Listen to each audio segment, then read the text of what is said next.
Buenas a todos, yo soy Daga y bueno, estamos aquí en el último capítulo acerca del nacimiento de la biopolítica de Michel Foucault. Y bueno, en este último capítulo vamos a hablar de ciertas cuestiones más concretamente de las que trata Foucault en sus últimas clases del libro.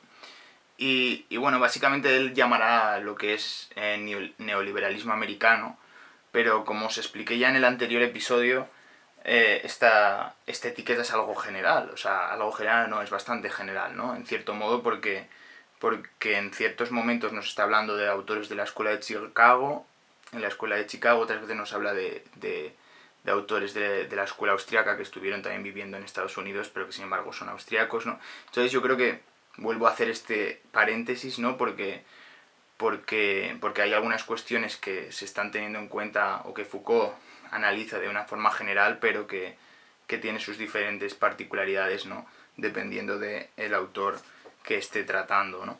Pero bueno, más allá de eso, porque ya os digo, y os lo vuelvo a repetir, ¿no? El análisis de Foucault es sobre todo descriptivo, o sea, al fin y al cabo estos son clases que fueron transcritas en el año 78, 79, si no recuerdo mal, y claro, Foucault hace una tarea bastante descriptiva de lo que él analiza, de cómo esas dinámicas de poder, de esas dinámicas de biopolítica se ejercen a través del marco gubernamental y marco teórico que promueve el neoliberalismo, ¿no? En un sentido general, ¿no? Porque tratará diversos neoliberalismos, ¿no? Pero, ya os digo, en su concreción se deben de tener en cuenta también ciertas cuestiones. Sí que es cierto que también es curioso, ¿no? Es más, incluso he escuchado que hay gente que es bastante crítica con Foucault sobre este libro, porque en cierto modo puede parecer que tenga una posición ambigua, en tanto que no tanto que no sea crítico, porque en verdad hay veces que en su análisis descriptivo hay ciertas inferencias que se pueden hacer que pueden dar lugar a hacer una crítica interna, ¿no? Por ciertos procesos, algunos los comentaremos hoy. Pero también en cierto modo también esa toma de posición descriptiva sobre cómo realmente lo entiende, también en algunos momentos parece también hacerle ciertas concesiones al liberalismo, o por lo menos en un sentido de un régimen que por lo menos produciría una serie de libertades mayor que otros regímenes anteriores. Y esto, al parecer, ha habido algunos críticos que le han dicho ser un poco tibio con respecto a su relación con el liberalismo. Pero bueno, eso no nos importa porque ya os digo que mi análisis tampoco es un análisis moral, del mismo modo que creo que el de Foucault tampoco lo es, y yo creo que eso es interesante, ¿no? Porque en cierto modo trata de ser como más objetivo, ¿no? Más objetivo porque trata de analizar lo que está de fondo o lo que está alrededor de este tipo, digamos, de racionalidades gubernamentales o de este tipo de ideologías o de corpus teóricos, ¿no? Y básicamente con respecto a lo que él va a llamar, ya os digo, el neoliberalismo americano, que por separarlo yo hablaré sobre todo pues de lo que es más concretamente la escuela de Chicago, ¿no? Realmente la escuela de Chicago va a tener una potencia bastante fuerte en los años 70, ya sea por lo del experimento chileno o por, digamos la presencia de Reagan, ¿no? En los años, ¿no? 70, 80. Pero digamos, el punto es que lo que Foucault quiere rescatar, digamos, de lo que llamará neoliberalismo americano, es que a diferencia del ordoliberalismo, este sí que va a tener una potencia, o sea, una mayor, no sé si decir fobia al Estado, o por lo menos una mayor reticencia a la intervención estatal, ¿no? Que esto sí que podríamos decir que es un fenómeno más común al liberalismo, ¿no? Yo diría que el ordoliberalismo es más excepcional en esa presencia, que es una presencia selectiva, pero una presencia del Estado, mientras que el liberalismo en un sentido más general, ya sea el clásico o la escuela de Chicago o la escuela austríaca, sí que va a tener en el centro el Estado como, en algunas corrientes más radicales, directamente un enemigo directo, en otras más bien un árbitro, ¿no? Pero también en otras también incluso ciertas concesiones, ¿no? Como la de Milton Friedman de la escuela de Chicago, que va a decir que el Banco Central debe estar regido, ¿no? Por el Estado, o sea, digamos que debe existir un Banco Central para, por así decirlo, periódicamente, ¿no? Una teoría, creo que se llama monetarista, de establecer una serie, digamos, aumento de la masa monetaria periódica, ¿no? Y esto, por ejemplo, entraría en debate con la escuela austríaca de forma radical, ¿no? Porque considerarían que el Banco Central debe tener como un papel mucho más limitado, sino directamente no existir, ¿no? Pero bueno, sin meterme en cuestiones ya más específicas, porque vamos a hablar en concreto de lo que quiere transmitir Foucault, digamos que este estado más limitado va a tener una intención, sobre todo, pues como la tenía con Adam Smith, ¿no? De dejar hacer para que se desarrolle una serie de actividades a nivel económico o a nivel social, ¿no? En tanto que hay una serie de libertades que se traten, digamos, teóricamente de velar, ¿no? Pero claro, a un nivel concreto, lo que Foucault va a hablarnos es sobre todo de ciertos conceptos como el de Gary Becker, que es el de capital humano, ¿no? El concepto de capital humano es un concepto que le va a interesar a Foucault porque en cierto modo lo que va a revisar de él es como, digamos, el neoliberalismo, en concreto el que va a llamar americano, ¿no? Digamos, como que tomaría en conciencia un modelo de que el sujeto sería un empresario para sí mismo, ¿no? El sujeto, digamos, tendría una función empresarial, ¿no? En el sentido, digamos, de emprender, digamos, el sujeto tiene una visión del mundo en la cual emprende sobre sus propias acciones y por lo tanto es visto como un recurso, tanto a un nivel biopolítico por el cual la sociedad ordena de una forma estadística, de una forma biopolítica, de una forma proyectiva o incluso de una inversión a largo plazo, entenderá a sus habitantes como un capital, ¿no? Porque el concepto de Gary Becker lo que trataría de transmitirnos es un ser humano, ¿no? Tiene un conjunto de habilidades, de capacidades, de conocimientos, ¿no? De competencias que si se aprenden, ¿no? Si se fomentan, implicarán que ese individuo pues va a tener una mayor competitividad, va a tener una mayor va a tener una serie de dotes, ¿no? Que hace que tenga más capacidad. Eso puede verse a nivel individual, ¿no? Como un individuo para sí mismo trabaje su capital humano, ¿no? Es decir, pues se ponga a estudiar inglés, se ponga a aprender, no sé, carpintería. Digamos, habrá una serie de dotes, ¿no? Que los individuos pueden autorrealizarse y en ese proceso pues hace que sean más competitivos en el mercado. Y eso a nivel social también lo podemos ver pues a la hora de invertir en capital humano, pues sería por ejemplo invertir en mayor educación o en una mejor educación o mejor enfocada para que tenga una serie de salidas y no otras, o en sanidad, ¿no? Para que tengan una población más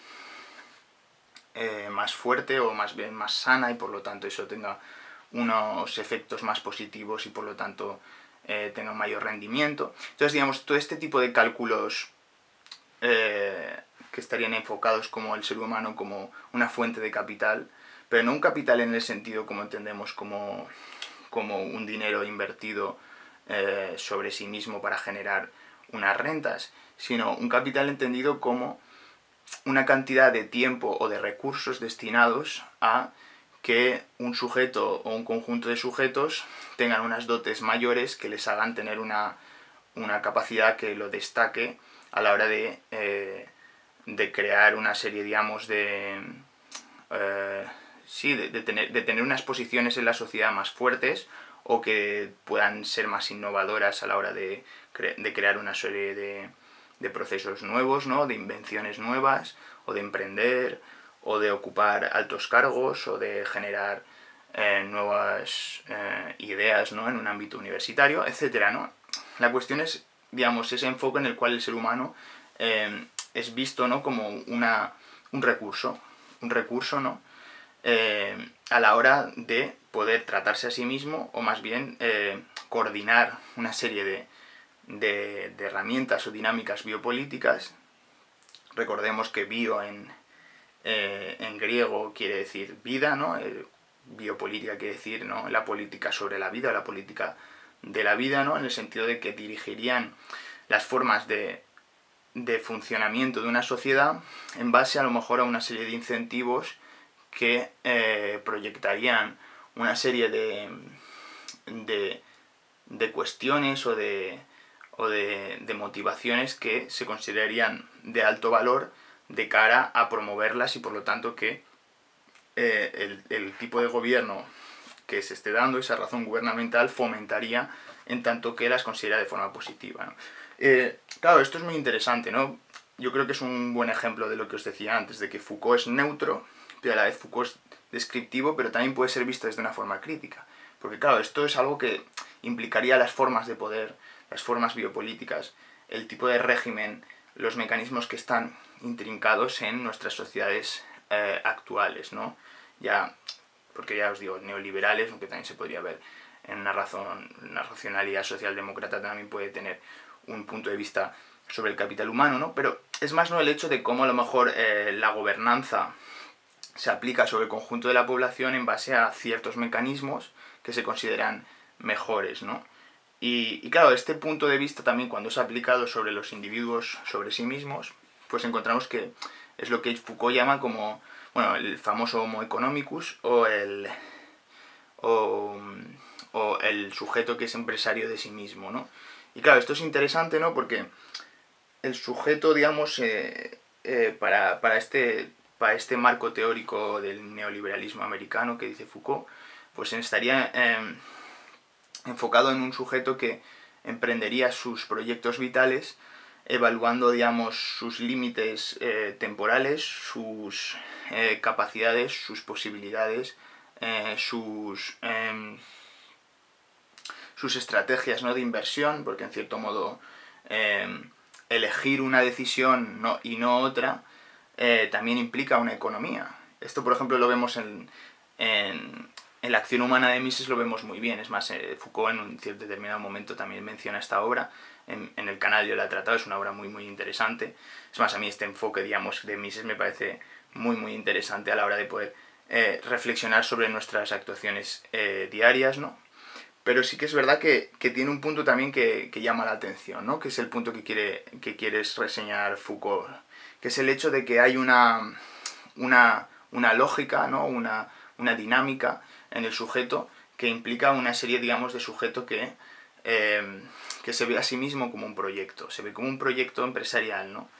Entendiendo la empresa no en un sentido tampoco como nos imaginamos, pues el empresario que quiere ganar dinero y ya está.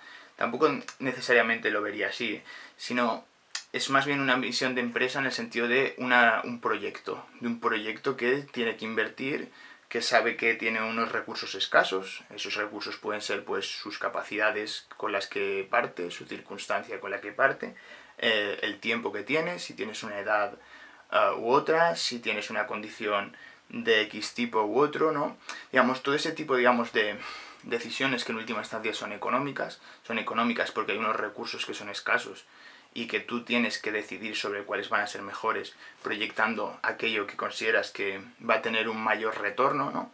Entonces, vemos que hay una lógica en ese empresario o ese sujeto empresario que sería voy a decidir sobre mi vida, voy a tomar una serie de decisiones sobre mi vida porque considero que estas van a implementar un capital humano mayor sobre mí mismo, ¿no? Por lo tanto, si realizo esta serie de acciones, puedo a lo mejor conseguir un beneficio mayor que si consigo otras, ¿no? Entonces, estas ideas que a lo mejor podían parecer antes o que están socialmente extendidas como algo propio de la economía, pero en un sentido crematístico, ¿no? Es decir, pues si meto el dinero aquí y me va bien la inversión, ganaré X cantidad de dinero, pues también la puedes ver, ¿no? En tu día a día, ¿no? O por lo menos bajo el marco que se promueve en el neoliberalismo, entenderíamos que hay una serie, digamos, de herramientas conceptuales que son aplicables a la hora de cómo se maneja un individuo en una sociedad capitalista, ¿no? Porque incluso en el lenguaje del boca a boca, del día a día, lo escuchas, ¿no? Me refiero, por ejemplo, tú dices, si haces eso te va a costar caro, ¿no? Si tú dices eso, ¿no? O cuando dices que te ha costado mucho de hacer una cosa, en el fondo lo que estás diciendo es que ese esfuerzo físico también implica un esfuerzo temporal y por lo tanto si hubieras hecho una cosa que no te hubiera costado tanto habría sido más liviano, ¿no? Entonces hay como una especie de equilibrios, unas balanzas subjetivas, unas balanzas afectivas, unas balanzas ¿cómo decirlo?, económicas, en el sentido crematístico también, dependiendo de cuánto dinero tengo, a lo mejor puedo invertir para hacer esto o no, o dependiendo de si tengo una serie, digamos, de contactos y de relaciones sociales, puedo a lo mejor hacer una serie de cosas, o si estuviera viviendo en este sitio a lo mejor tendría una serie de oportunidades, ¿no? Entonces, digamos, todo ese tipo de conjunto de situaciones, yo creo que es muy interesante analizarlos en un sentido puro, ¿no? Pero también es interesante el enfoque de Foucault, ¿no?, al denominarlo, ¿no?, el sujeto como empresario de sí mismo, ¿no? Porque también visibiliza, ¿no?, esa externalización, ¿no?, de la lógica de la empresarialidad a cualquier persona, ¿no?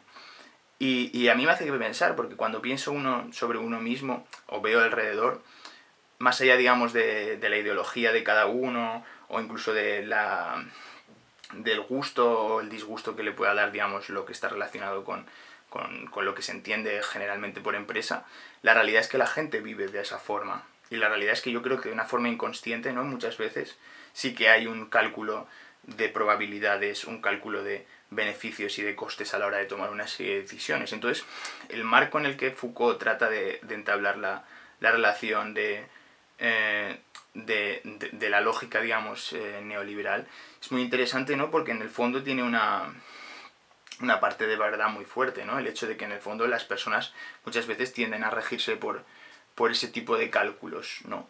Ya sea de una forma u otra, ¿no? Y también es curioso, ¿no?, por lo que en el fondo atraviesa toda la dinámica o de todo el razonamiento de Foucault, que es una nueva razón gubernamental, ¿no?, el liberalismo. Y esa razón gubernamental a la vez está, como por así decirlo, implicada en el conjunto de la sociedad, ¿no?, en otras prácticas históricas, en otra serie de dispositivos sociales, políticos, legales, religiosos, ¿no?, morales. A lo mejor pues ese tipo de dinámicas no serían conciliables, porque el ser humano no se vería a sí mismo como un individuo que debe aprovechar su vida, debe invertir en sí mismo para poder lograr ciertos objetivos. Digamos, todo ese tipo de dinámicas estarían totalmente ausentes en otro momento histórico, ¿no? Sin embargo, el punto que señala Foucault es justamente ese, cómo realmente hoy en día, ¿no?, o más bien en el terreno de lo que se entendería como neoliberalismo, ¿no?, pues habría, digamos, una proyección, digamos, de esa empresarialidad o de esa lógica propia, digamos, de la competitividad del mercado, cómo es trasladada, ¿no?, a otro tipo de lugares, ¿no?, como puedan ser el de la vida misma, el de la vida cotidiana. Pero también sería un error pensar que esa competitividad o ese cálculo es algo privado, ¿no?, porque muchas veces se hace esa dicotomía público-privado, ¿no?, como si lo público fuera lo estatal, lo bueno, y lo privado fuera pues la recogida, la ganancia de beneficios, ¿no?, el hecho de ganar dinero, ¿no?, etcétera, ¿no? Sin embargo, por ejemplo, esa competitividad la podemos ver en una posición, ¿no?, en una posición para ser funcionario público. Pocas cosas son más competitivas que eso, ¿no? O incluso en un examen. Cómo te evalúa un examen, en el fondo es un proceso competitivo, incluso la comparación entre los propios compañeros sobre quién ha sacado más nota, o para poder acceder a una subvención, una beca, también es un proceso totalmente competitivo, ¿no? Entonces, parecería que toda esta lógica atraviesa nuestras sociedades, ¿no?, más allá incluso, digamos, de que en lo concreto se aplique una cosa más neoliberal o menos neoliberal, porque luego en la práctica los discursos neoliberales tienen poca aplicación en un sentido de lo que entendemos por ordoliberalismo, por escuela austríaca, por escuela de Chicago, ¿no? Es más, el propio Foucault lo habla, ¿no?, pero el ordoliberalismo del que tanto menciona, que hablamos en el anterior episodio, solo se aplicó durante los primeros años. Luego se fue pasando a una socialdemocracia, como sabemos hoy en día que Alemania es una socialdemocracia ante todo, ¿no?, porque también tienen ciertos mecanismos de justicia social, ¿no?, y demás, ¿no? Pero bueno, es muy interesante realmente el análisis de Foucault, sobre todo porque considera la razón gubernamental neoliberal, ¿no?, y sobre todo considera y sobre todo pone en el centro de la mesa la cuestión de esta relación entre economía y Estado, ¿no?, porque a día de hoy nos encontramos que el contrapeso de la economía y el Estado cada vez tiene una potencia más fuerte, y muchas veces no sabemos en qué dirección realmente se va a dar, ¿no?, el futuro, ¿no? Y bueno, no tengo nada más que decir, nos vemos en el próximo vídeo. Chao.